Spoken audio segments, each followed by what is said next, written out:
Bapak Ibu, saudara-saudariku yang terkasih, anak-anak yang baik semua, selamat malam. Apa kabar hari ini? Apakah Anda masih merasakan kasih Tuhan yang begitu besar dalam hidupmu? Masih merasakan bahwa orang di sekitar Anda ini mencintai Anda? Masih? Kalau masih, selesai homili. Selesai ini. Karena ternyata semuanya ini percaya kepada Tuhan dan juga memandang sesamanya dengan begitu baik. Tetapi kalau selesai homili nanti Anda pulang, Anda akan mengatakan lagi, itu pastor tuh malas sekali kasih homili.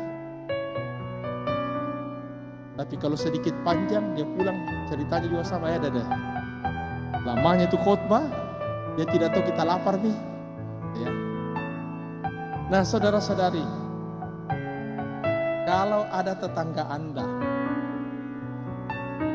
yang baru saja keluar dari penjara, badannya penuh tato, dari ujung jari sampai ujung kaki, lalu dia mendatangi Anda, dia mau salaman dengan Anda, mau bercerita dengan Anda, kira-kira Anda terima dengan baik atau tidak? Pasti nek kere kota, ada deh, ini badannya penuh tato dan sebagainya. Kita sulit melepaskan orang dari masa lalunya. Kita sulit melepaskan orang dari apa yang terjadi sebelumnya.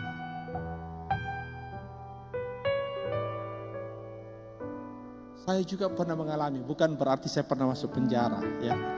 Nah, waktu masa pandemi kali lalu,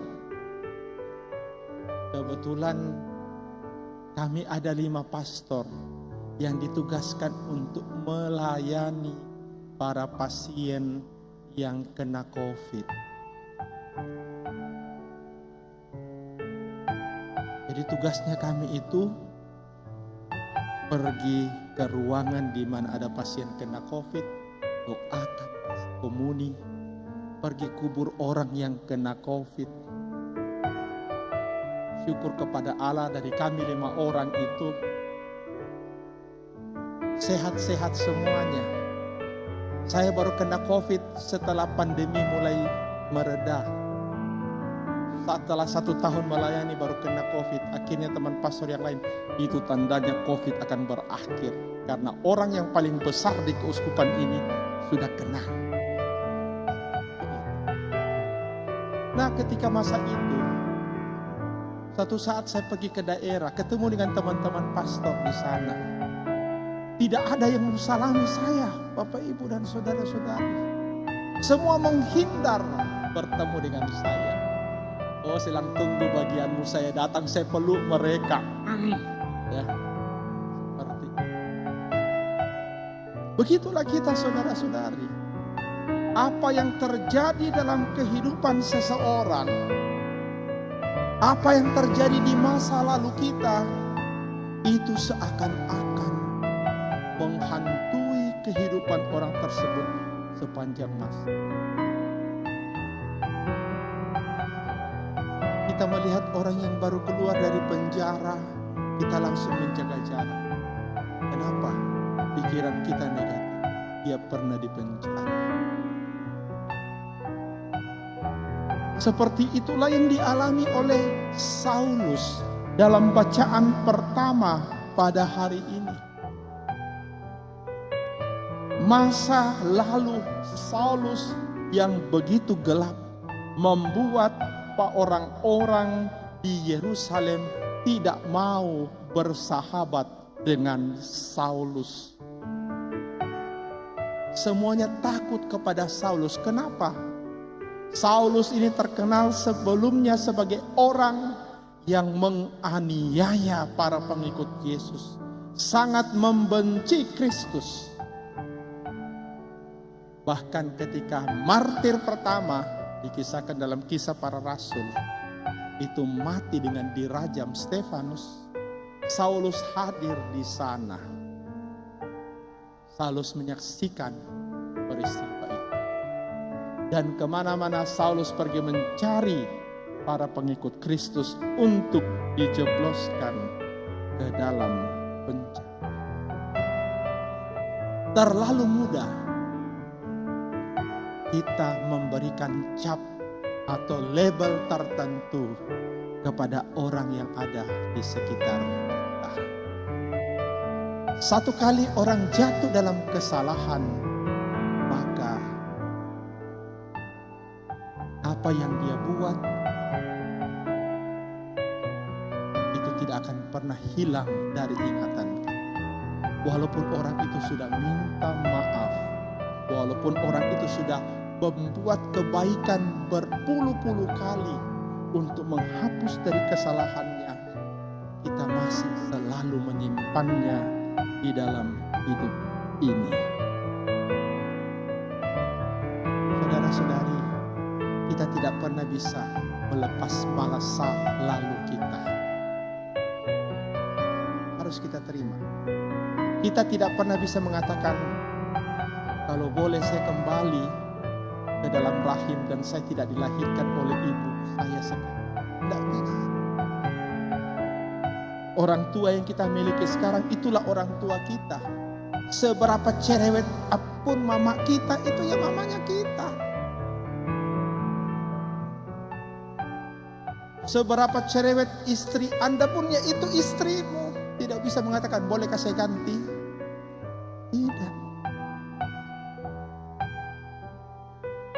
Tetapi pada hari ini dikemukakan juga kepada kita apa yang harus kita buat ketika kita berhadapan dengan orang-orang yang memiliki masa lalu yang kelam dalam hidup kita. Itulah yang ditampilkan oleh Barnabas.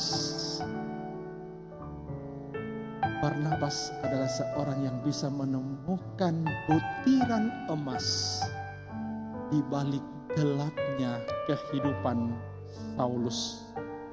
Itulah sebabnya kenapa kitab suci hari ini mengatakan Barnabas menerima Saulus, lalu dia bawa kepada rasul dan menceritakan bagaimana Saulus sudah bertobat. Bagaimana Saulus kembali dari masa lalunya yang kelam dan sekarang menjadi pengikut Yesus.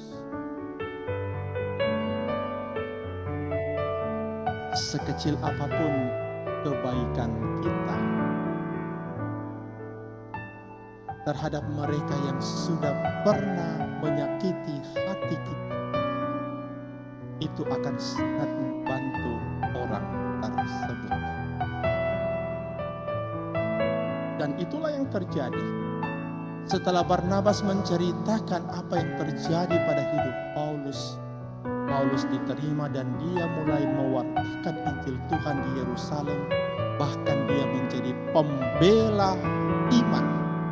Dia berani untuk berhadapan dengan orang-orang Yahudi yang kemudian justru berusaha membunuh Saulus. Berkat Barnabas yang menemukan apa yang saya katakan tadi, sebutir emas dalam masa lalu Paulus yang kelam itu, Saulus bisa menjadi seorang pembela iman. Ini dua hal yang baik kalau kita renungkan dengan sungguh-sungguh pada malam hari ini. Jangan menyesali apa yang telah terjadi di masa lalu kehidupan. Itu adalah bagian kehidupan yang tidak pernah bisa dilupakan. Sama toh dengan meterai baptis kita. Ada yang bertanya, pastor, si A itu dulu Katolik dibaptis di gereja Katolik, sekarang sudah pergi. Bagaimana baptisannya? Tetap ada. Kita tidak pernah bisa mengatakan kepada pastor paroki, pastor tolong coret namanya itu si Adi buku baptis. Kenapa? Dia sudah pergi.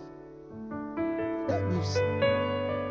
Karena masa lalu kita itu selalu terhubung dengan kehidupan kita. Maka sepahit apapun pengalaman masa lalu kita, seburuk apapun situasi orang-orang yang ada di sekitar kita di masa yang lampau, kita tidak pernah bisa mengambil penghapus untuk menghilangkannya. Satu-satunya cara adalah kita terima. Dan yang kedua, carilah apa yang baik dalam diri orang itu.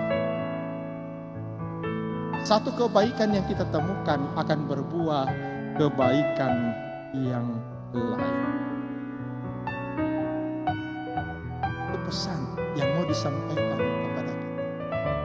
Dan yang kedua, daripada kita lebih memilih bercerita hal-hal yang negatif, kejelekan orang di masa yang lalu, lebih baik kita menceritakan hal-hal yang baik pada orang, mengenai orang yang ada di sekitar kita. Kita kan menjadi capek sendiri kalau kita lebih sering menceritakan kejelekan orang ya. Sementara orangnya mungkin di sana tenang-tenang saja, kita yang pusing. Kita asik bergosip dengan dia sampai kita tidak bisa tidur sepanjang malam. Dia tidur dengan nyenyak di rumahnya. Siapa yang rugi? Nah.